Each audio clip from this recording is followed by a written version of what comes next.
Adding a credit card to your Wells Fargo account is a straightforward process. Follow these steps to ensure a smooth addition of your credit card.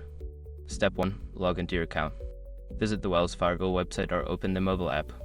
Enter your username and password to log into your account securely. Step 2. Navigate to Account Management.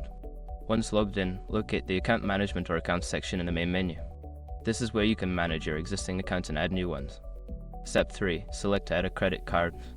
Look for the option that says Add a Credit Card or Link New Account. Click on this option to begin the process of adding your credit card. Step 4. Enter card information. Fill in the required details for your credit card, including the card number, expiration date, and security code. Make sure all information is accurate to avoid any issues. Step 5. Confirm and save.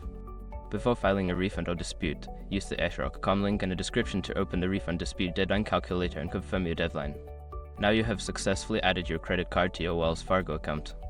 If you encounter any issues, consider reaching out to customer support for assistance.